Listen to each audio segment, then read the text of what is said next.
안녕하세요. 오늘은 무심코 식사 중에 드시는 지방들이 있을 겁니다. 뭐 기름도 있을 거고, 거기에는 소고기에 붙어 있는 지방이라든지 돼지고기, 닭고기, 그리고 생선, 그리고 뭐 과자라든지 밖에 나가서 외식을 할 때, 여하튼 우리가 먹는 동안에 기름을 반드시 섭취하게 되어 있어요. 근데 그 기름이 과거에는 그렇게 큰 문제가 없었지만은 현대 와서 그 기름 섭취에 좀 어느 한 기름 쪽으로 그 치중이 된 결과 우리 그 퇴행성 뇌질환을 앓고 계신 여러 환자분들한테 문제가 되고 있습니다. 그래서 다시 한번 어떻게 하면 그 바람직한 그 지방 섭취를 할 수 있나에 대한 그것을 짚고 넘어가야 될 것 같아서 오늘 강의를 준비했습니다. 그래서 아시는 분은 아실 수도 있고요. 그렇지 않은 분은 또 오늘 강의를 들으면서 이런 게 있구나 하고 또 생활을 하시면서 실천을 하면 좋을 것 같습니다. 최근 2, 3년 동안에 그 들어오면서 그 신경학, 퇴행성 뇌질환에 대한 그 가설 이런 것들에 대한 그 새로운 그 패러다임이 변하고 있습니다.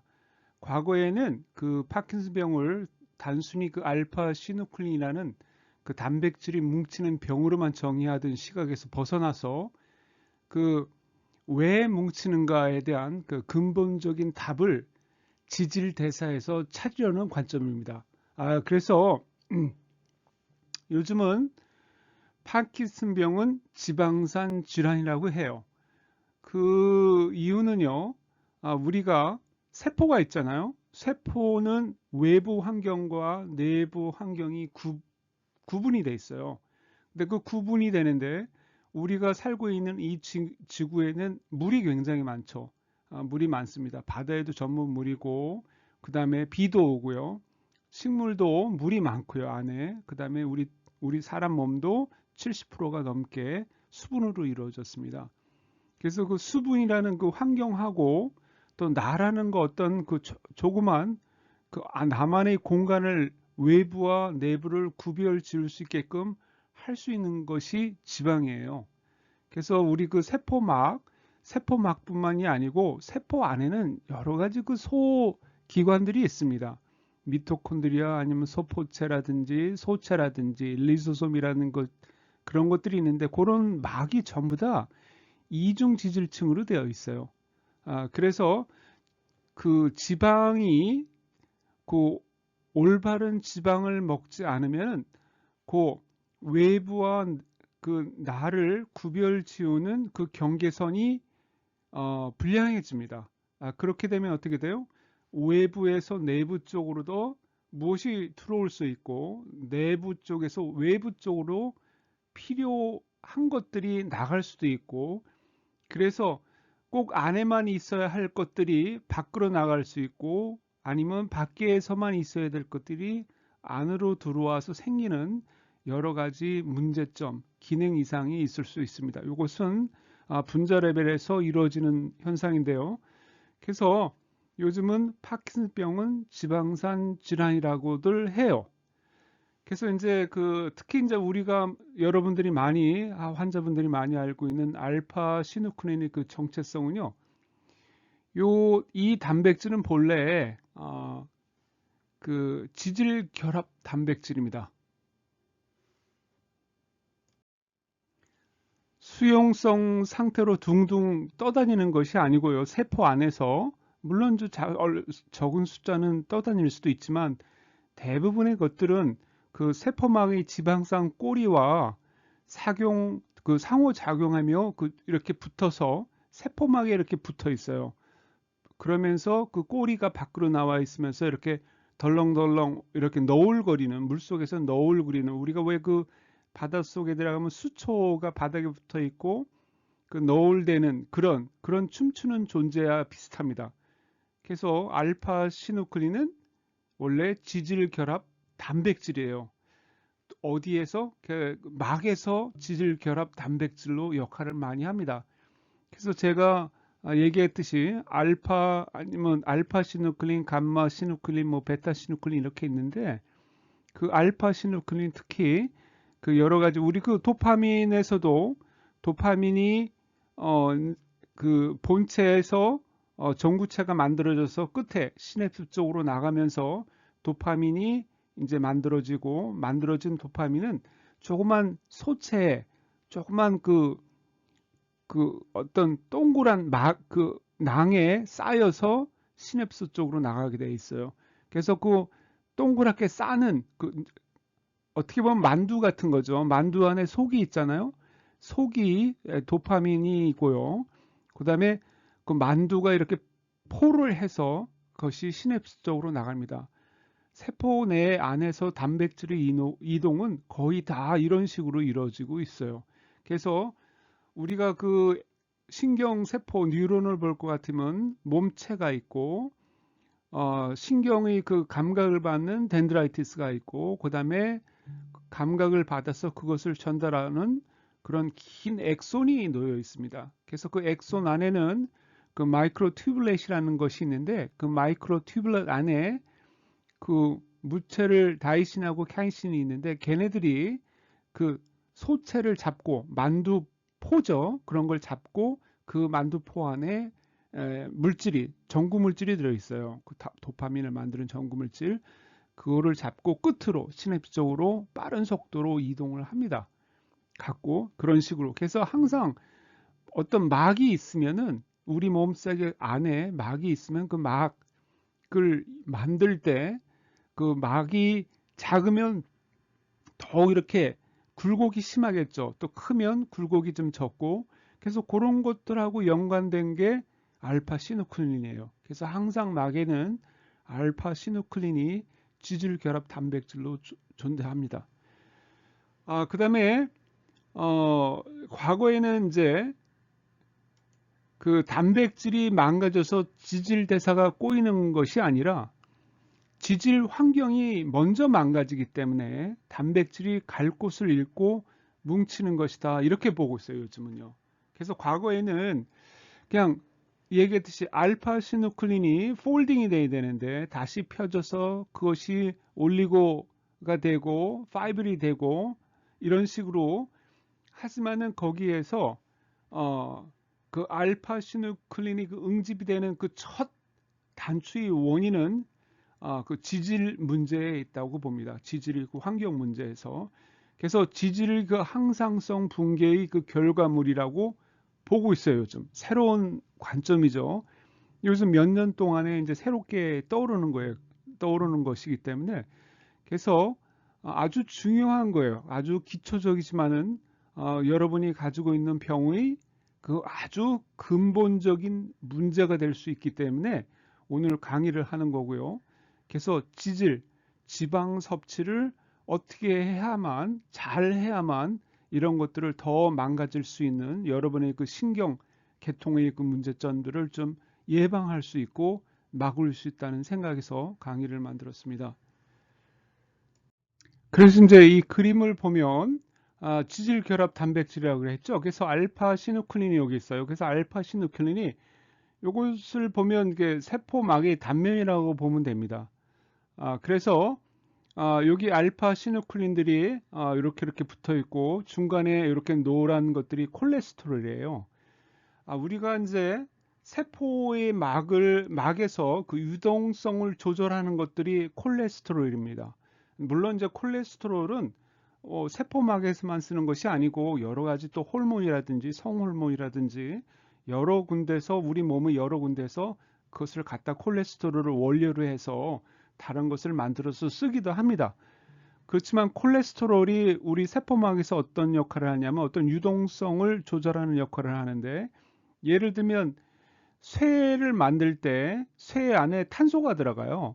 그래서 탄소의 함량에 따라서 쇠가 연철이 되고 아니면 또 강철이 되고 합니다. 이렇게. 아니면 또 고무 같은 것도 고무에 황을 얼만큼 집어넣느냐에 따라서 고무가 연하게 되고 또 딱딱한 고무가 나오고 하는데 그런 역할을 하는 게 우리 세포막에서는 콜레스테롤이 하고 있어요. 근데 그 콜레스테롤하고 콜레스테롤하고 또 우리 알파 시누클린하고 아주 끈적끈적한 관계가 있습니다. 그래서 콜레스테롤이 붙을 수 있는 그런 부위도 있어요. 알파 시누클린하고.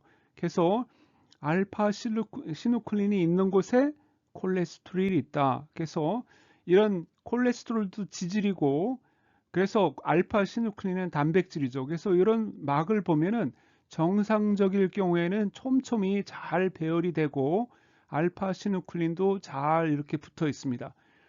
그래서 이렇게 이제 또 안에 어떤 그 세포 안에 아까 얘기했던 어떤 막이 있다고 하죠. 항상 그 지질은 외부 환경과 내부 환경을 구별 지을 수 있는 그런 거예요. 왜 그러냐면 세포 안 사이토졸도 이 안에 물이 들어 있으니까 안과 밖을 구별 지을 때는 항상 기름이 이렇게 쌓이고 있습니다. 그 기름방울처럼 물 속에 그 기름방울이 있으면 동그랗게 뭉치죠. 그거와 똑같아요. 그래서 여러 가지 우리 세포 안에 많은 부위 안에서 시노클린은 이런 식으로다가 항상 그 들어가 있어요. 그러면서 지질 패킹 결함이라 그러는데 그 지질 패킹 결함을 감지하는 센서로 작동도 합니다.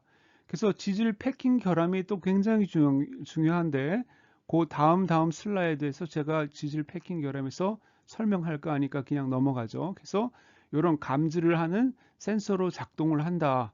이렇게 보시면 되고요. 그 다음에 이제 유전학적 증거의 재해석이라고 해서 우리가 파킨슨병과 관련 있는 그 여러 유전자들을 살펴보면은 그 놀랍게도 대부분 지질대사 직결이 되어 있습니다. 그래서 GBA1 그 스핑고지질하고 연관이 되어 있고 지방산 리모델링 실패에 관여가 있고요. 그 다음에 락2도 지질 저장소의 형석 분해 조절을 하는데 크게 관여를 해요. 그 다음에 팍14 파킨 그 유전자입니다. 그래서 인지질에서 산화된 지방산 꼬리를 잘라내는 효소하고 관계가 있고요. 그 다음에 SCD도 포화지방산을 불포화지방산으로 바꾸는 효소인데 이것도 아주 굉장히 중요한 효소 중에 하나입니다. 그 파킨슨병을 이해하는데 그래서 이 유전자의 공통점은 그 지방산의 길이 또 포화도 분포를 조절하는 기능에 문제가 생기면 파킨슨병이 온다는 것들을 말해주고 있는 그런 유전자예요. 그래서 지금 우리가 파킨슨병을 일으킬 수 있는 그런 여러 가지 유전자가 있는데 아주 그 중요한 유전자들이 결국 무엇과 그 연결이 되냐 하면 지질 대사하고 직접적으로 연결이 돼 있어요. 그렇기 때문에 지질이 그 건강한 상태가 얼마나 여러분들이 그 투병 생활에 중요한가를 말해주고 있습니다. 그 지질 패킹 결함이라는 것이 있는데요. 오늘 이제 그 설명하는 데 있어서 아주 중요한 그 요소 중에 하나예요. 지질 패킹 결함이. 지질은 이중층으로 해서 인지질 그 헤드 머리 부분하고 그 이제 그 헤드 그룹은 이제 바깥으로 나가 있고 그다음에 이제 소수성 지방산 꼬리가 그 안쪽으로 되어 있는데요. 그 인지질 헤드 그룹 사이 틈으로 소수성 그 지방산 꼬리가 노출되는 영역을 패킹 결함이라고 합니다. 이렇게 이제 그 글로만 설명을 하면 잘 이해가 안 되시는데 그 다음 슬라이드에 제가 그 그림을 삽입을 했어요. 그걸 보시면 이해가 빠를 겁니다.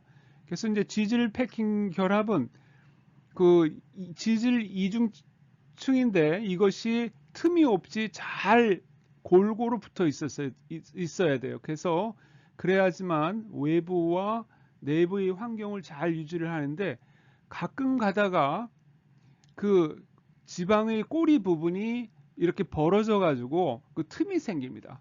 그렇게 틈이 생기면 그것이 패킹 결함이라고 해요. 그래서 특히 이제 포화지방산은 꼬리들이 아주 곱게 쭉쭉 나 있어요. 그래서 아주 밀접하게 패킹이 가능하고요.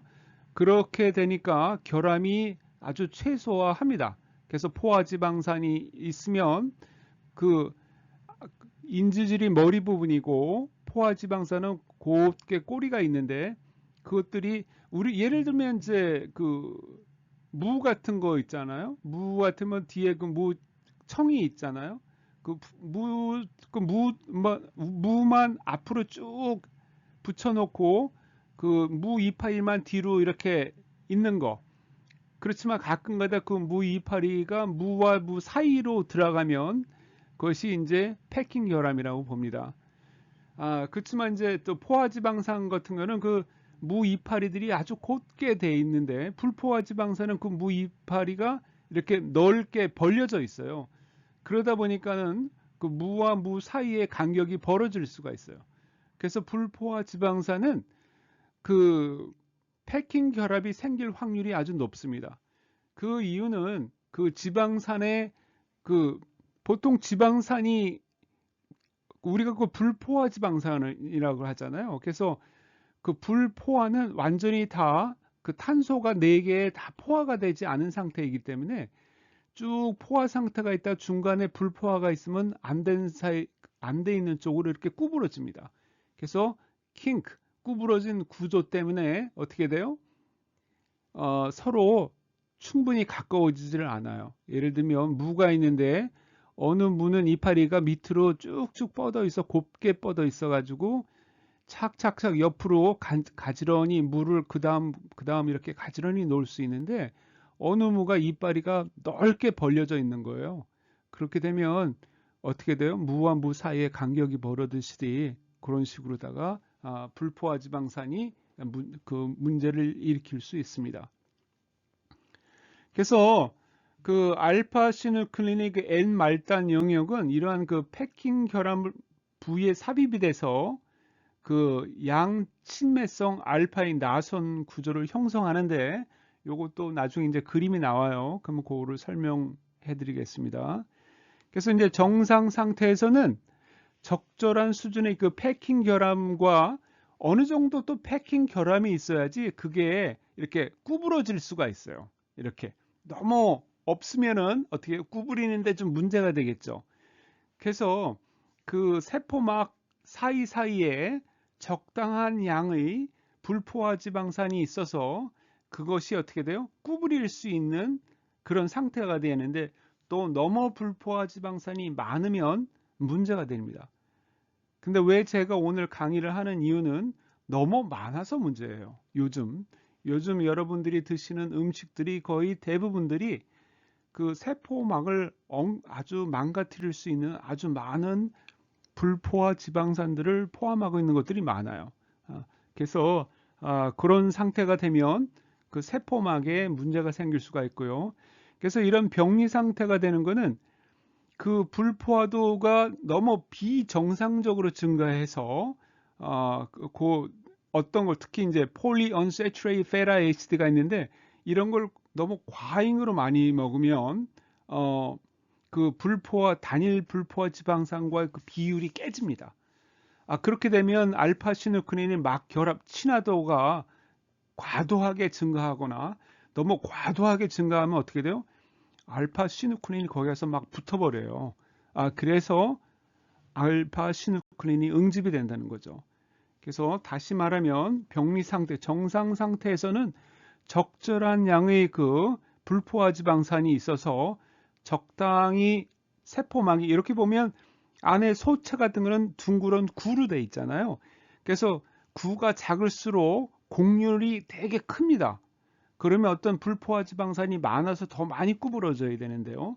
그래서 그 사이즈에 따라서 어느 정도 그 비율이 있어요. 그렇지만 요즘 우리들이 여러분들이 하는 무심코 먹는 그 식사 중에 너무 불포화 지방산이 비율이 높아서 너무 그 비율이 깨지게 되면요. 그 세포막에 있는 그 알파 시누클린과 세포막의 결합 친화도가 과도하게 증가하게 되면 어떻게 되냐면 알파 시누클린이 몰려듭니다. 그렇게 되면 어떻게 돼요? 알파 시누클린이 뭉치게 돼 있어요. 그렇게 되면 그럼 뭉친 알파 시누클린이 또 뭉쳐가지고 큰 덩어리가 돼서 독성이 된다는 그런 가설입니다. 그래서 파킨스병은 지방산 문제이다 이렇게 보고 있죠.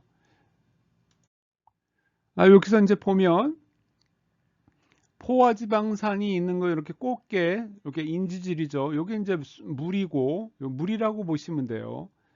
뭐 세포 여기가 바뀌고 여기는 안쪽이고 그래서 이게 세포막인데 이중으로 되어 있습니다. 그래서 인지질로 그래서 요거는 지방꼬리들이에요. 지방꼬리인데 여기 불포화 지방산이 가끔 적당한 양이 있어가지고 이렇게 되면 이렇게 틈이 벌어집니다.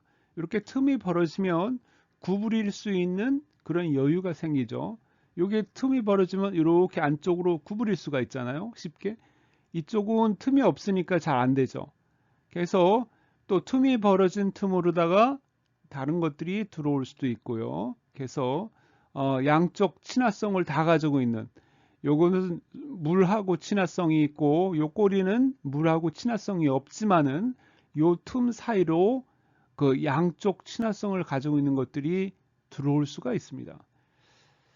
그래서 이렇게 이제 구가 되죠. 이렇게 구가 돼요. 그래서 구가 되면서 보통 그 이렇게 보면은 그래서 이제 그 불포화 지방산이 많이 있게 되면 이런 것들이 많이 들어와서 구가 잘 형성이 된다는 겁니다. 그래서 이런 것들이 이제 패킹 결합이에요. 이렇게 식으로 이렇게 가면 쭉 다 잘 붙어 있는데 여기에 불포화 지방산이 들어가 가지고 틈이 벌어지게 되죠. 그래서 이걸 패킹 결합이라고 합니다. 그래서 요즘 패킹 결합은 여러분이 가지고 있는 퇴행성 뇌질환에서뿐만 문제가 아니고 우리 몸에서 많은 종류의 그 병리학적인 문제를 요즘 일으키고 있어요. 그래서 꼭 신경학 쪽, 그 분자 레벨에서만 그 연구가 되는 것이 아니고 다른 분야에서도 많은 연구들을 하고 있습니다.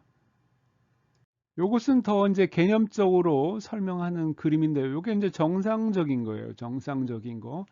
그래서 정상적인 거 보면 여기 쭉 뻗은 것들은 불포화 지방산들 곧게 있죠. 그러면서 이제 불포화 지방산들이 이렇게 있어요.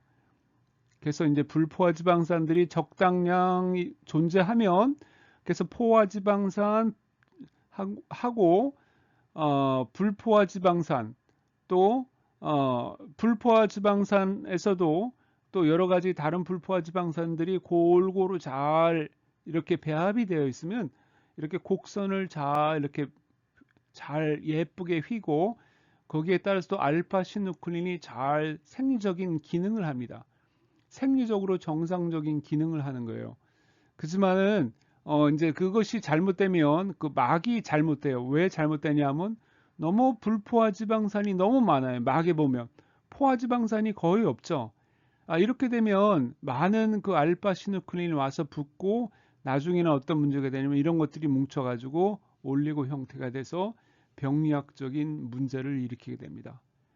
그래서 그 지금부터는 그 이제 앞으로는 그 지방 섭취를 하는데 어떤 특정 지방과 어떤 특정 지방은 좀 깊이 하셔야 되고 어떤 특정 지방은 좀 더 많이 드셔야 되는 그런 그렇게 해야만 그 이제 그 여러분이 그 파킨스 병을 좀 어느 정도 완화시키는데 도움이 될 수가 있어요.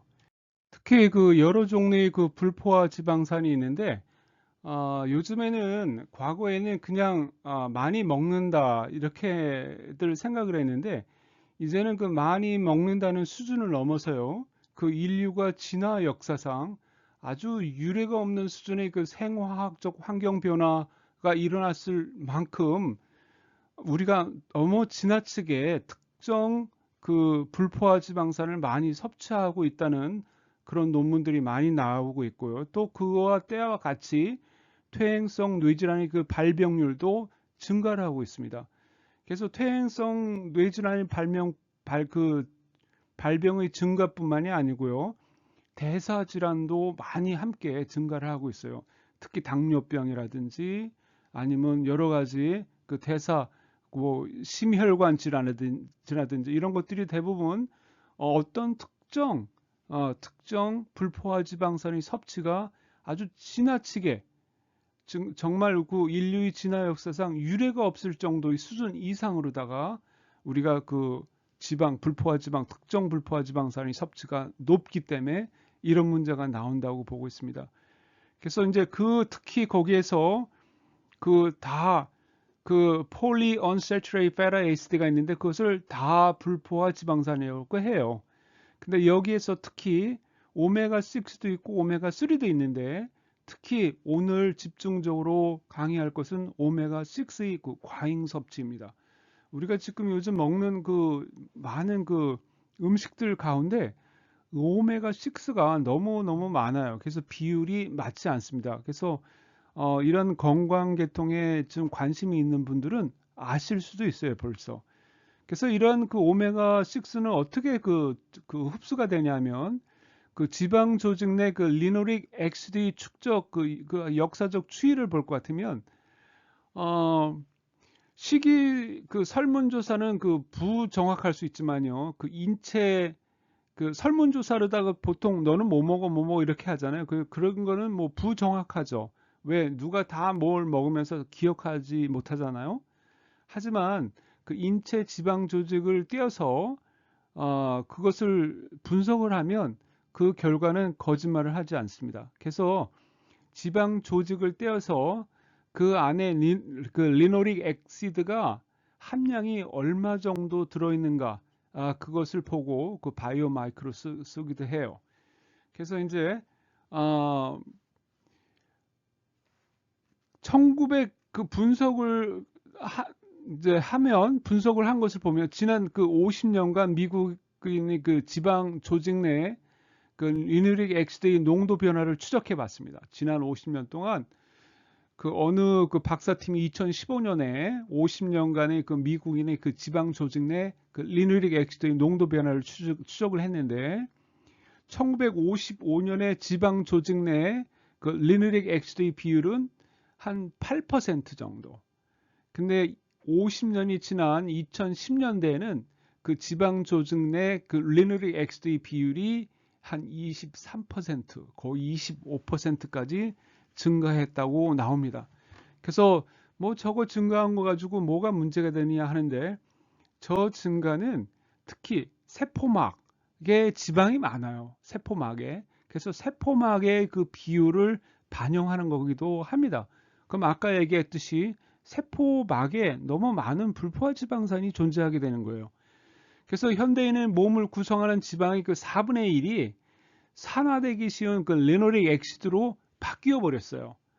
그래서 지질이 과산화의 기질이 체내에 3배 이상 농축이 되었습니다. 지난 50년 동안. 그래서 이것은 병리학적으로도 이제 큰 문제가 되고요. 그래서 이런 것들을 요즘 다시 고치려고 하고 있어요. 미국에서는. 그래서 미국 정부에서는 푸드 피라미드도 요번에 바꿔버렸습니다. 그 다음에 이제 식물성 종자요. 시드 오일이라고 하죠. 이 시드 오일이 소비 폭증은 이 시드 오일을 만드는 회사의 로비와 그 다음에 미디어 그 당시만 해도 과거에는 뭐 신문이라든지 라디오 이런 데 광고를 통해서 아주 굉장히 큰 캠페인을 했죠. 그래서 우리가 지금 먹으면 식물성 오일이라 그러면 다 좋은 줄 알아요. 불포화 지방산 이렇게 해서. 그렇지만 요즘 어떻게 돼요? 시드 오일이 퇴행성 뇌질환뿐만이 아니고 여러 아주 큰 대사질환의 문제점 중에 핵심 중에 하나로 뽑히고 있습니다. 암, 대사질환. 요즘 크게 뜨는 게 뭐예요? 암, 대사질환, 퇴행성 뇌질환 뭐 이런 것들이잖아요. 면역 계통의 질환들. 전부 시드 오일하고 관계가 있어요. 시드 오일에는 어떻게 해요? 불포화 지방산이 많습니다. 물론 불포화 지방이 다 나쁜 건 아니에요.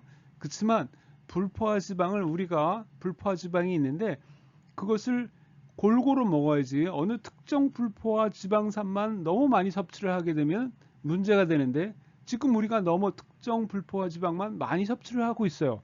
그래서 지금 문제가 되는 거고 오늘 제가 그래서 강의를 하는 겁니다. 그래서 이러한 체내의 축적이 명확한데 20세기 중반 이후 동물성 포화지방이 심혈관 질환의 원인으로 지목된 적이 있어요. 한 지금부터 50년 전에 그 가짜 논문으로 인해 가지고 특히 이제 아이젠하워 대통령이 심장병으로 쓰러지면서 그 포화지방산에 대한 그 연구가 이루어졌고 또 포화지방산이 총대를 맸습니다. 우리가 피 안에서 피떡이라는 게 있는데 그 피떡이 되는 것이 포화지방산 때문에 그런 것이다. 왜 그러냐면 포화지방산은요, 버터 같은 거, 라드 같은 거, 그 돼지고기 기름은 그 우리가 실온에는 놔두면 이렇게 딱딱하게 굳죠. 근데 그 혈관 안에 피떡이 누가 그 아주 이름도 잘 졌어요. 피떡이라는 의미하고 거기서 나타나는 그 상징성하고 그 버터가 굳어 있는 거, 돼지 기름이 굳어 있는 거하고 너무나 이미지가 잘 맞습니다. 그래서 내가 저 버터를 먹으면 저 버터가 내 피 속에 들어가서 혈관을 타고 저런 식으로 피떡이 돼서 돌아다닌다는 그런 착각 속에 우리가 수십 년을 반세기 이상을 그렇게 세뇌가 돼 갖고 살았습니다. 그래서 지금도 보면 스테이크를 먹을 때 지방을 다 떼어내고 드시는 분들이 아직도 굉장히 많아요. 그래서 그 포화지방산에 대한 그 심혈관 질환의 관계, 거기서 이제 그 누명을 쓰게 된 거죠. 그러면서 어떻게 되냐면 식물성 종자유가 시드 오일이 뜨기 시작했습니다. 이것은 이런 캠페인은 그 뒤에는 이런 그 식물성 종자유를 만드는 회사의 그 음모도 있다고 해요. 그래서 그 사실로 드러났고요. 그래서 요즘 많이 쓰이는 것이 이제 대두유, 소이빈 오일이죠. 그다음에 이제 옥수수, 콘 오일, 그다음에 해바라기 오일. 이 안에는 그 리놀레산이 아주 풍부한 정제식 식물성 기름으로 이제 우리가 대처가 되는데 이것을 많이 씁니다. 그래서 100년 사이에 이 대두유 섭취, 100년 전에는 그 대두유 섭취가 1인당 0.06 아주 미미했어요. 뭐 0.006kg. 근데 지금은 거의 100년이 지난 지금은 12kg을 우리가 대두유 섭취를 합니다. 1인당 1000배 이상이 증가를 했어요. 시드 오일이. 그래서 이제 그 현재 그 현대인들이 그 총 칼로리에서 이 대두유 그가 차지하는 칼로리는 거의 10%를 차지를 합니다. 그래서 우리가 보통 2000칼로리를 소비를 하면 200칼로리는 그 기름에서 온다고 보면 돼요. 그 다음에 이제 오메가6하고 오메가3 비율이 붕괴가 됐습니다. 보통 그 우리가 이제 버터를 사거나 소고기를 살 때 방목한 소고기를 좋아하잖아요. 그 방목한 소고기는 풀을 보통 자연에서 자란 그 풀은 그 오메가6와 3 비율이 한 3대1 정도라고 합니다. 그래서 우리 몸은 거기에 따라서 진화가 된 거예요. 오메가6와 3 그 비율이 잘 정해져 있습니다. 그래서 구석기 시대에 우리 몸의 그 오메가6와 3 비율은 한 1대2 정도. 그 다음에 현대 식단에서는 어떻게 오메가6와 3 비율이 15대1 아니면 20대1 어느 논문에서는 30대1까지도 나와요. 그래서 오메가6가 30이고 오메가3가 1 이런 식으로다가 그래서 과거에는 보통 구석기 시대에는 뭐 1대 아니면 2대1 정도 1대1에서 2대1 정도 그래도 한 수백 년 전만 해도 3대1 정도였어요. 그래서 지금도 3대1을 영양학에서 보면 아주 적정 수준으로 봅니다. 근데 지금 그게 어디예요? 30대1까지 간 거예요. 그래서 이 비율이 문제가 되는 겁니다. 그래서 오메가6는 어디에서 그럼 많이 나오나? 요것도 뒤에서 이제 설명을 할게요. 그래서 요거 이제 병리학적 의미는 뭐냐면 그 오메가6와 오메가3가 체내에서 그 동일한 불포화 효소와 아니면 신장 효소를 두고 이제 경쟁을 합니다. 근데 압도적인 양이고 오메가6는 오메가3가 DHA라든지 EPA로 변화되는 경로를 차단을 해요. 그러면 왜 DHA하고 EPA가 이렇게 중요하느냐? 아이들 이제 아이들이 태어나고 이제 엄마 젖이 부족하면 분유를 주죠. 그 분유 안에 이렇게 잘 보세요. 분유 안에 보면 DHA하고 EPA가 항상 들어가 있습니다. 그 DHA하고 EPA는 어디에 제일 많아요? 우리 뇌세포에 가장 많아요. 그래서 아기들 뇌 발육의 에센셜, 필수 영양소예요. 저것이 없으면 뇌 발육이 안 됩니다. 그래서 그 아이들 분유에는 항상 DHA하고 EPA가 많고요. 엄마의 그 우유, 그 젖에도 더 저 성분이 잘 들어 있어요. 그런데 오메가6의 양이 많으면 오메가3가 DHA와 EPA로 변환되는 그 경로를 차단을 합니다. 그렇게 되면 어떻게 돼요? 염증성 아라키노이드 엑시드라는 것이 많이 생성이 돼요. 그래서 염증이 많이 증가를 합니다. 그래서 비율이 아주 굉장히 중요하죠. 그래서 우리가 지금 그 올가닉 푸드 하는데 올가닉 밋 같은 것도 소고기도 그 버터도 그래요.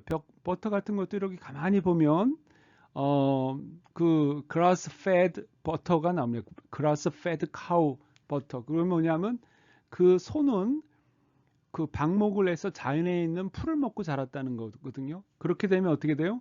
오메가6하고 3 비율이 아주 좋다는 거죠. 그 다음에 이제 뇌질환과의 그 연결고리,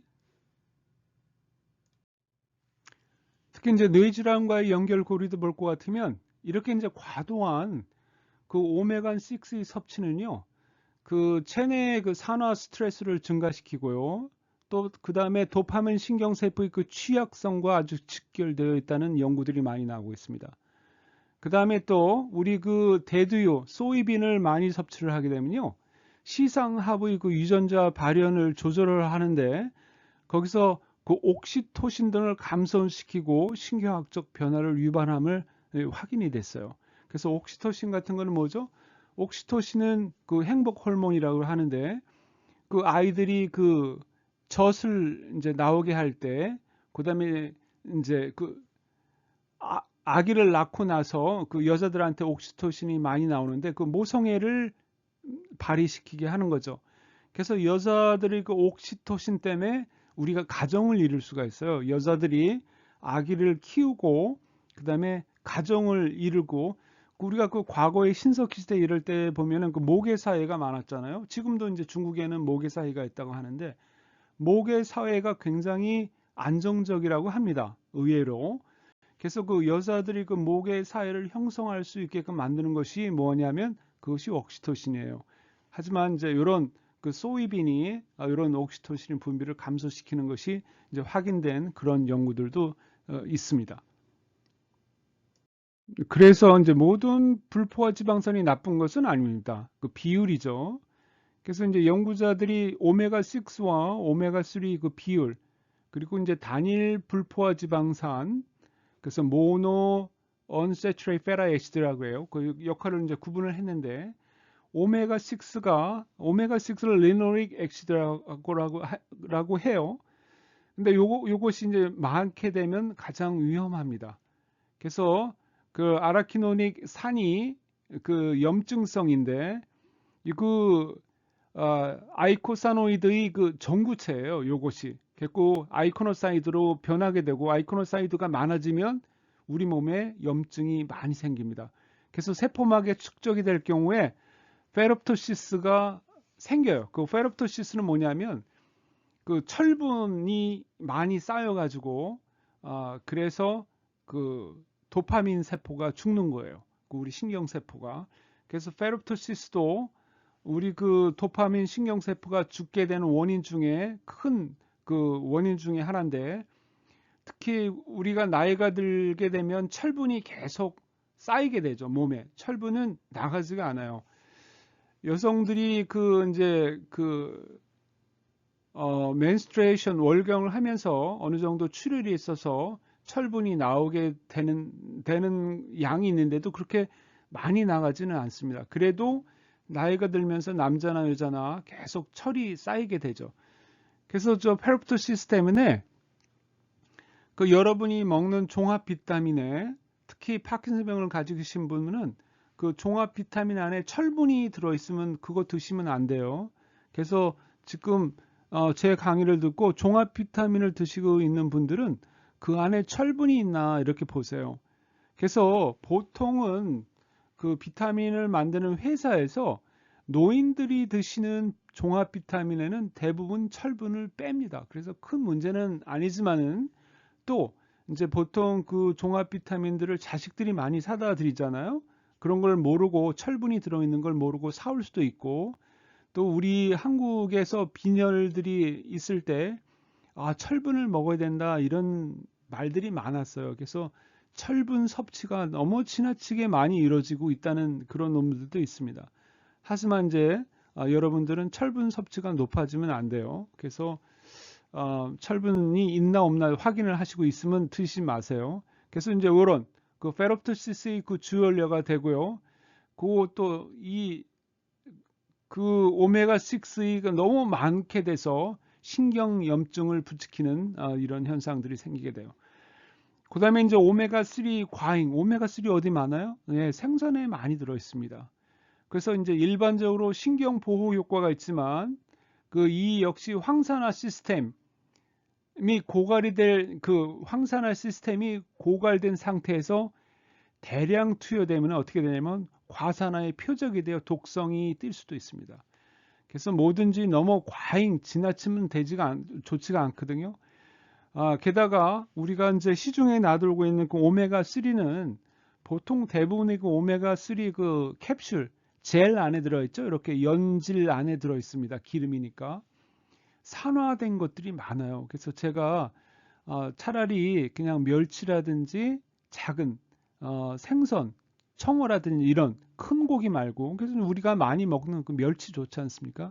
그냥 멸치를 먹는 것이 그 오메가 3에 좋고 그 다음에 그 우리 밭에 가면 그 식물 이름이 뭔데 그걸 뭐라 그러더라? 그 옛날에 제가 시골에서 자랐어요. 시골에서 자랐는데 아주 뜨거운 그 빛이 나는 그 여름 한동안에 그 밭에 가면 쇠비름이라고 그러죠. 쇠비름. 그 쇠비름이 굉장히 많이 나옵니다. 그래서 우리 어머니가 농사를 지셨는데 정말 뜯어도 계속 나요. 그 쇠비름이. 그래서 그 당시는 그냥 잡초에 불과했어요. 쇠비름이. 정말 많이 뜯어냈습니다. 그래서 가끔가다 이제 저도 어머니를 도와드리고 했는데 요즘은 어떻게 돼요? 그 쇠비름을 드시더라고요. 저는 그래서 유튜브를 보다가 깜짝 놀랐어요. 아니 저 잡초를 사람들이 먹네. 그래서 제가 어렸을 때는 그냥 잡초예요.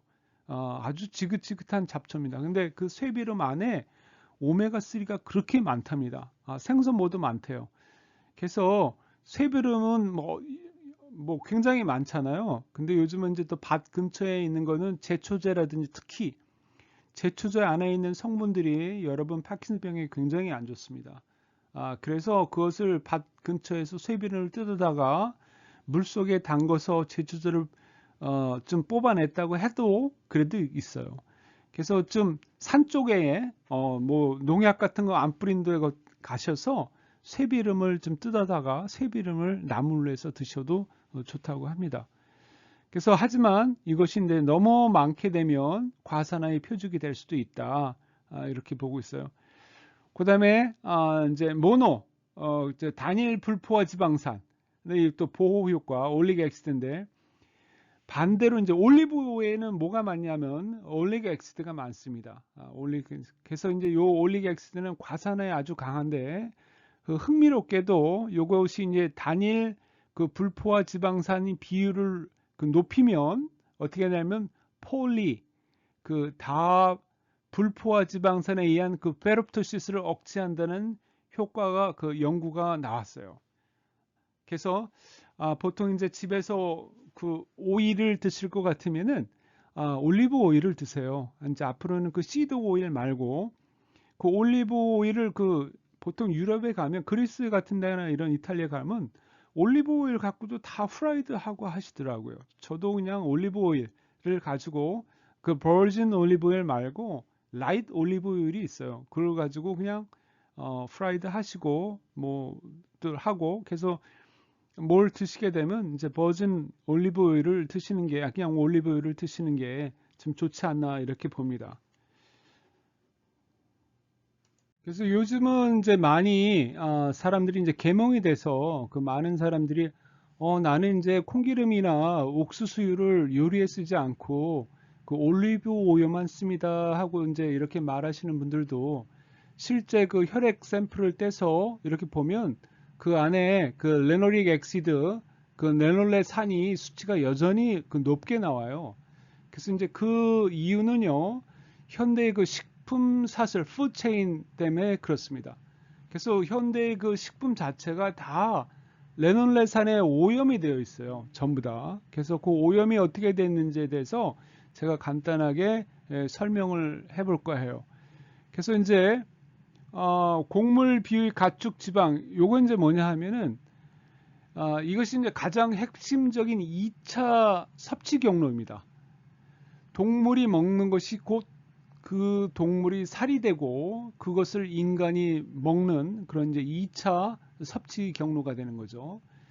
그래서 그 단위 동물의 이제 문제, 닭이나 이제 그 돼지 같은 거 소와는 달리요. 소와 닭과 돼지와의 그 소화 기관이 소하고는 다릅니다. 소하고 그다음에 양하고 비슷하고요. 소화 기관이 닭과 돼지는 또 달라요. 소화 기관이. 근데 이제 닭과 돼지는 섭취한 지방을 그 변환하지 않고 그대로 체지방으로 저장을 해요. 그래서 닭과 돼지가 오메가6가 많은 것을 섭취를 했다면 그 오메가6가 그대로 체지방으로 가게 되고 우리가 삼겹살과 또 삼계탕을 맛있게 먹으면 그 오메가6가 그대로 우리 몸으로 옵니다. 그 이유는 그 요즘 그 축산 사료의 주 원료가 옥수수예요. 그 다음에 소이빈, 대두박입니까? 그 콩이죠.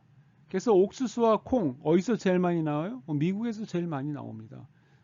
그 미국에서 나오는 옥수수는 거의 90% 이상이 사료와 공업용으로 쓰이고 있고요. 우리가 그 미국에 가면 옥수수가 있는데 굉장히 달아요. 한국은 찰 옥수수라 그래 가지고 있는데 미국에 오래 사시면 그 찰 옥수수를 먹게 되면 싱거워서 먹습니다. 왜 그러냐면 미국 그 옥수수가 너무 달기 때문에. 그래서 그 옥수수에는 또 뭐가 많냐면 그 오메가6가 굉장히 많아요. 그것을 그 사료로 쓰게 되는 거죠. 콩하고 같이.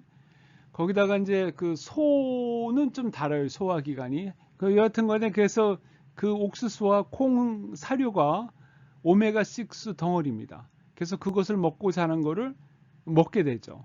한국도 마찬가지고 미국도 마찬가지고. 그래서 100년 전에는 그 닭고기 지방 그 오메가6의 함량이 2% 미만이었지만 지금은 20%가 넘어가요. 그래서 뭐 많이 차이가 있죠. 달걀도 맞습니다. 달걀도 콩 사료를 먹은 닭이 낳은 달걀 노른자 역시 그 레놀레 함량이 매우 높고요. 우리가 달걀 살 때 오메가3가 높다고 나오는 달걀들이 있어요. 그거는 이제 닭을 방목을 시키죠. 그래서 그 닭들은 풀들을 많이 뜯어 먹은 그런 닭들이에요. 그래서 콩 사료를 먹지 않은 거. 그래서 분명히 달걀도 오메가6와 오메가3 그 함량 조절을 할 수가 있습니다. 사람들이 그래요. 닭 속에 있는 오메가6하고 오메가3 함량 조절을 어떻게 하지? 그건 쉬워요. 닭을 뭐를 먹이느냐에 따라서 그 함량이 다르게 나오니까 오메가3가 높은 그 계란은 좀 가격이 좀 더 나가죠. 그다음에 이제 그 가공식품 속에 그 들어있는 그 유화된 지방 그 속에 들어가 있는 거예요. 그래서 이제 마트에서 파는 그 포장된 식품 그 뒷면을 보면 성분표를 보면 거의 모든 곳에 오메가6가 숨어 있습니다. 그 식물성 유지라고 표기된 경우는 99%가 콩기름, 옥수수유, 해바라기유, 팜유. 그나마 팜유는 포화지방이 섞여 있으나 그래도 그 오메가6가 많습니다. 이런 거예요. 그러니까 이 가공식품을 먹게 되면 당연히 오메가6를 많이 먹게 되죠. 드레싱, 소스, 마요네즈라든지 마요네즈 주성분은 콩기름인 거 아시죠? 그 다음에 샐러드 드레싱, 뭐 시저 샐러드라든지 그 시저 드레싱이라든지 렌치라든지 전부 그런 거예요. 쌈장, 고추장, 공장장에서는 대두유가 다 들어갑니다. 그래서 만약에 쌈장을 뭐 고추장을 갖고 만들어 드시려면은 집에서 만들어 드세요. 집에서. 그 다음에 이제 제과 제빵 거의 뭐 여러분이 안 봐서 그렇지만 요즘 그 모르겠어요. 양심 있는 분들은 버터를 쓰시나 버터도 가짜 버터가 너무 많으니까 진짜 버터는 비싸니까 또 이제 쇼트닝 같은 거 할 때는 마가린 쓰지 않습니까? 빵, 케이크 같은데 전부 버터 대신에 그 기름을 씁니다. 식물성 시드 오일을 쓰는 거예요. 그래서 빵 같은 거는 우리가 빵을 먹고 이제 밥을 먹고 이렇게 하는데 그 외식 및 배달 음식도 이렇게 보면 개인 그 집에서는 그 올리브유를 써도 이제 밖에서 사 먹는 음식은 주로 이제 식당에서 비용 절감을 위해서 저렴한 그 시드 오일을 많이 사용을 하죠. 콩기름이라든지 이제 아니면 옥수수유라든지. 그래서 튀김 요리는 거의 다 오메가6가 굉장히 많이 들어있는 거예요. 뭐 치킨, 돈가스, 뭐 감자 튀김 이런 거. 그다음에 이제 중화 요리 같은 것도 역시 마찬가지고요. 볶음 요리. 과거에는 뭐 이제 라드 그 돼지 지방을 가지고 했다 하지만은 요즘은 뭐 그렇지도 않고 또 돼지도 이제 지방 자체가 돼지가 사료를 이제 오메가6를 먹다 보니까 그 어떤 돼지 지방도 그렇게 큰 비율이 잘 이루어져 있지 않습니다. 이제 오메가6와 오메가3 그 비율이. 그래서 그런 이제 외식과 배달 음식을 통해서도 오메가6 섭취를 많이 하고요. 그다음에 이제 건강식으로 위장된 그 견과류, 뭐 씨앗, 우리가 이제 견과류가 몸에 좋다 그래가지고 견과류들 많이 드시잖아요. 견과류도 너무 많이 드시면 좋지 않습니다. 그래서 이제 특히 오메가6가 아주 극도로 높은 견과류들이 있어요. 뭘까요? 호두. 건강식으로 잘 알려져 있지만은 지방의 약 한 60%가 오메가6입니다. 그래서 가장 주의하셔야 되고요, 호두가. 그 다음에 이제 해바라기 씨라든지 호박씨, 잣 이런 것들 역시 그 오메가6 함량이 높습니다. 참기름하고 들기름 역시 이제 우리 그 한국인의 그 소울푸드죠. 그래서 참기름은 그 리놀레산 함량이 오메가6 함량이 한 40% 이상이고요.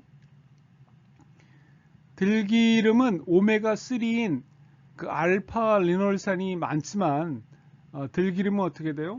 들기름은 또 산패가 굉장히 빨라요. 그래서 들기름은 조금씩 사다 드시는데 그 먹을 때마다. 근데 이제 또 뭐냐면 요즘 한국의 들기름은 볶아서 하시잖아요. 볶아서 짭니다. 많이 짜기 위해서. 그럼 벌써 다 산패가 되어 있어요. 그래서 그것을 이제 콜드 프레싱이라 그래가지고 볶지 않은 상태에서 그 들기름을 짠 거, 그게 좋은 거지. 우리 그 과거에 우리 전통 방식으로는 어떻게 돼요? 들깨를 볶습니다. 볶아가지고 그거를 뜨겁게 해가지고 짜요. 그래서 기름이 나오면 뜨뜻하죠. 그거는 별로 산패가 다 되어 있고요. 그래서 이제 뭐 거의 뭐 오메가6 들어있는 것들이 굉장히 많아요. 그래서 제가 이렇게 표를 이렇게 만들었어요.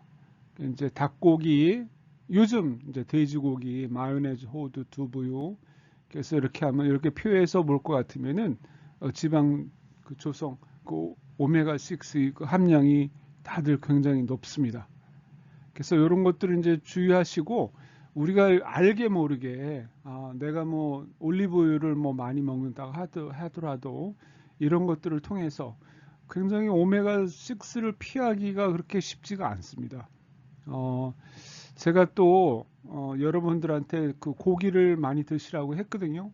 그래서 이제 이런 문제 때문에 오메가3 그 함량을 높여야 되는데, 아까 얘기했듯이 뭐 쇠기름 같은 그런 오메가3 굉장히 많은 그 잡초도 있고, 그 다음에 이제 생선 이런 것들을 암만 해도 비율을 높이는 것이 더 쉽죠. 저런 것들을 안 먹겠다 하는 것보다도. 그래서 이제 그런 식으로 비율을 맞춰 나가야 되는데, 가능하면 이제 과자 같은 거 드시지 마시고 뭐 칩 같은 거, 그 다음에 이제 튀김 요리 이런 것도, 고기는 삶아 드시는 게 제일 좋은 것 같아요. 소화도 제일 잘 되고 기름도 별로 없고. 그래서 저는 항상 환자분들한테 그 돼지고기를 드실 때는 삶아서 드시라고 많이 합니다. 부드럽게 삶아서 소화도 잘 되고 하게 이렇게 하는데, 그래도 그 돼지고기가 사료를 먹고 이제 사니까 거기 안에도 오메가6가 많다 이렇게 볼 수가 있죠. 그 알파 시누크린이 그 병리를 가속화시킬 수 있는 그 오메가6와 3 그 비율이 그 이제 극적인 차이가 있는데, 그 반추동물 이제 소라든지 양 같은 거. 그래서 이제 그 반추동물이라 하죠. 그래서 소는 그 위장 내 그 미생물이 불포화 지방산을 포화 지방산으로 바꾸는 그 생물학적 그 수소화 과정이 있습니다. 그것을 거쳐요. 그래서 하지만 이제 닭이라든지 돼지는 그런 게 없어요. 그래서 오메가6를 먹으면 바로 돼지 같은 비계에 지방이 바로 오메가6가 오지만, 소는 그 안에서 그 소 위장에서 불포화 지방산을 포화 지방산으로 바꾸는 그 수소화 과정이 있기 때문에 불포화로 바꿔버립니다. 그래서 이제 그 포화로 바꿔버려요. 그래서 불포화 지방산에 수소가 비어 있는 자리에 수소를 갖다 끼워 넣습니다. 그래서 그걸 수소화라고 하는데, 그래서 완전히 꽉 차게 해서 포화시키는 거죠. 그래서 어느 정도 소고기는 그나마 닭고기라든지 돼지고기, 닭고기도 특히 껍질 같은 게 안 좋거든요. 그래서 그 소고기가 그나마 오메가6하고 3 그 비율이 그나마 낮고요. 여기서 이렇게 보면 방목된 거, 이것이 이제 그라스 페드 카우라 그래가지고 아주 이상적이죠. 1.5에서 1, 3.1 아주 이상적입니다. 방목 쇠고기가 가격도 비싸고요. 맛은 없어요. 냄새도 좀, 저게 처음 먹어보는 사람은 좀 냄새가 좀 있습니다. 소고기도 짙어요. 그 다음에 이제 곡물, 사료를 먹은 소들이죠. 그 7.1에서 20대, 약간 좀 불균형이 있죠. 불균형이 있어도 그래도 뭐 돼지보다 좀 낫다고 합니다. 그 다음에 이제 이 표를 이렇게 보면 이제 그 안에 오메가6, 오메가3 비율이 있는데, 그 리누릭 엑시드 방목 소고기에 대한 그 여러 가지 그 기름 같은 것들을 조사를 했어요. 그래서 방목 소고기를 방목시킨 소를 볼 거면 그 비율이 그 오메가6와 오메가3 비율이 가장 이상적이고, 그 다음에 황산화와 항암 효과가 높은 그 CLA도 굉장히 높고요. 그 다음에 스테릭 엑시드도 전체 지방이 약 36%. 그래서 스테릭 엑시드는 우리 그 몸 그 세포에서 그 SCD라는 효소가 있는데, 이 효소에 의해 올릭 엑시드로 변화되는 그 안전한 그 전구체입니다. 그래서 그 중요한 것 중에 하나예요. 그 우리 항염증에도 중요하고요. 여러분의 그 질병 그 투병 생활에도 중요한 것 중에 하나입니다. 이러한 것이 36% 높고, 그 다음에 리누릭 X는 아주 매우 낮죠. 그래서 사실은 고기가 방목 시킨 소고기가 좋긴 한데 미국에서도 방목 소고기는 그렇게 구하기가 쉽지는 않아요. 근데 한국도 마찬가지고요. 그래서 그 그라스페드 비프는 이제 특별히 이제 주문을 해야 되는데 가격이 좀 비쌉니다. 그렇지만은 이것을 뭐 매일 먹을 수는 없잖아요. 이제 그 연구한 거고요. 그래서 주로 요즘은 많이 오메가 3를 좀 높이는 쪽으로다가 하는 경우가 많습니다. 그래서 이제 외식시 특히 이제 닭 요리 같은 건 주의를 해야 되는 게 그 닭이 치킨 껍데기에 특히 어 이제 많고 튀김옷 밀가루와 전분 튀김 이유 그래서 이제 아주 치킨 우리가 저게 아주 굉장히 치맥이 아주 국민 음식 중에 하나인데 저도 치맥을 굉장히 좋아해요. 특히 이제 닭 날개를 굉장히 좋아하는데 뭐 매일 먹는 게 아니니까 어쩌다 한 번 정도는 먹어도 괜찮습니다. 하지만 이제 매일 먹게 되면 안 좋죠. 매일 먹게 되면 안 좋고 특히 이제 미국에서는 흑인들이 치킨 튀김을 많이 좋아합니다. 프라이 치킨을 굉장히 많이 좋아하는데 미국에서는 흑인들이 가지고 있는 성인병들이 굉장히 높아요. 심혈관 계통의 거의 90%, 60 나이가 60이 넘어가면 당뇨도 굉장히 높고요. 고혈압 같은 거. 그래서 과체중이고 그래서 많이 흑인 사회에서도 계몽을 하는데 그것이 잘 이루어지지 않습니다. 왜 그러냐면 집안 안에서 음식이 엄마한테서 딸을 뭐 이런 식으로 엄마한테 딸에 넘어가고 이런 식으로 넘어가다 보니까 계속 같은 음식을 수백 년 같이 먹는 거예요. 특히 이제 튀김 많이 먹습니다. 특히 먹기도 굉장히 많이 먹어요. 제 친구가 한 15년 전 일인데 이제 흑인입니다. 덩치가 굉장히 커요. 몸무게가 한 120kg 정도 되는데 아들이 넷이 있어요. 아들이 넷이 있는데 15년 전에 일주일에 아들한테만 들어가는 식비가 그 당시 한 500달러라고 했습니다. 500달러니까 지금 얼마예요? 한 뭐 6, 70만 원 정도. 근데 많이 먹는데요. 많이 먹고 밥을 먹고 나서 아이스크림을 먹는데 보통 미국에는 아이스크림이 1갤런 안에 통에 들어 있습니다. 1갤런짜리. 1갤런짜리 하나씩 들고 아들들이 아이스크림을 먹는다고 합니다. 그래서 아들들 식비를 대는데도 아주 버거워하는 걸 봤어요. 그렇게 이제 보면 안 좋은 음식을 많이 먹죠. 그렇게 가서 보면은 한 번 가서 봤는데 정말 많이 먹어요. 제가 저희 식구가 먹는 한 일주일 먹는 거를 그 집에서는 하루치에 먹는 것 같아요. 잘 먹고 맛있게 먹고 그러니까 전부 이제 키도 크고 몸무게도 높고 한데 특히 이제 치킨을 많이 먹어서 그 사람들도 제 친구도 당뇨가 있고 고혈압이 있고 그런데도 이제 지금 아직은 살아 있지만은 아주 고생을 많이 하고 있습니다. 그래서 이제 특히 닭 요리 먹을 때 저런 것들을 좀 주의하시면 되고 특히 이런 것은 알파 시누클린의 응집을 아주 강력하게 유도시키는 식사 중에 하나예요. 특히 튀김 같은 거요. 특히 이제 치킨 안 좋은 겁니다. 그래서 자주는 어쩌다 한번 가족들하고 나가서 드실 수는 있어도 가능하면 안 드시는 게 좋고요. 단순히 동물성 지방을 피하라가 아니고 단위 동물, 이제 특히 닭하고 돼지 지방은 좀 피하고 반추동물의 지방은 좀 허용하되 가급적 방목 요구를 선택하는 거. 이런 거 이제 지금 얘기한 건 교과서적인 요거를 제가 이제 환자들한테 보통 의사들이 얘기를 하죠. 그런데 이것을 실천하기가 그렇게 쉽지가 않아요. 사실 저 내용을 가만히 보면 저게 굉장히 어려운 것 중에 하나입니다.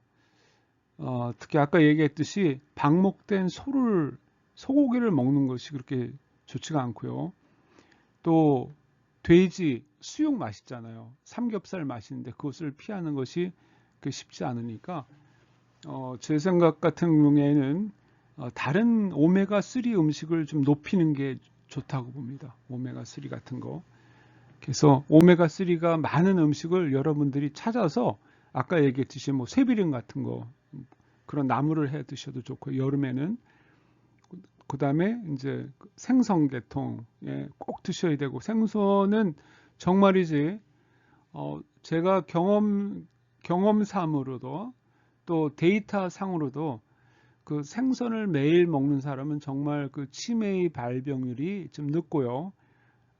특히 그 중추신경의 그 염증도 낮고 그래서 퇴행성 뇌질환을 앓고 계신 분들은 그 생선의 섭취가 아주 중요하다고 봅니다. 그리고 생선에 들어있는 단백질도 아주 그 양질의 단백질이 있고요. 그래서 저는 특히 이제 조그만 생선, 큰 생선들은 또 이제 안에 중금속들이 있으니까 그런 것들을 고려해서 어떤 것에 오메가3가 많은지 그것을 구글을 통해서 한번 검색을 해보세요.